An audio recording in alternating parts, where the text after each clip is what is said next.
ख़वातीन और हज़रात, किसी भी मुल्क का जो सरमाया होते हैं वो तख्लीक कार और हसास इंसान होते हैं।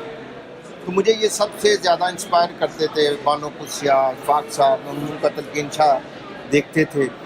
तो मुझे अच्छा लगता था इन लोगों से मिलना और इनकी बातें सुनना। देखिए आपने देखा होगा कि हर गेम का, हर चीज़ का एक कोच होता है और ज़िंदगी का भी तो कोई कोच होना चाहिए। तो ये जो राइटर होते हैं ये ज़िंदगी का कोच होते हैं।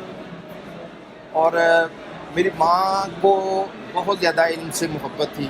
वो कहती थी कि कलम जिसके तकद्दस की कसम रब्बे ज़ुल जलाल ने खाई है, उसका तकद्दस बहाल करो और लफ्ज़ की हुर्मत बहाल करो, वगरना बेटा फैसले यूं ही तलवारों से लिखे जाते रहेंगे। तो मुझे ये एक अच्छा लगता था कि अल्लाह ने अगर मुझे दिया है तो मैं लोगों को गाइड करूं। तो अल्हम्दुलिल्लाह मैंने जो अल्लाह ने मुझे दिया मैंने उस पर गाइड किया और लोगों को बताया।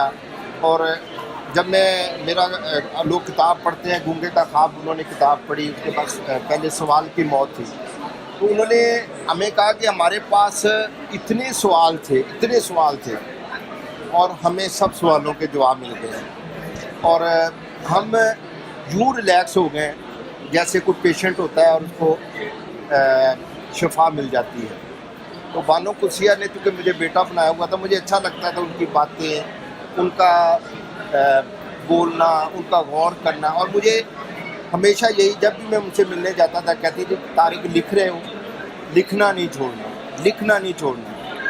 और दो बातें मुझसे करती थी कि तारिक मेरे लिए हुस्ने खात्मा की दुआ करो और दूसरा ये कि लिखना नहीं तुमने छोड़ना, क्योंकि वो कहती थी कि आप लोग अगर लिखेंगे तो कौम की जो है वो रहनुमाई होगी।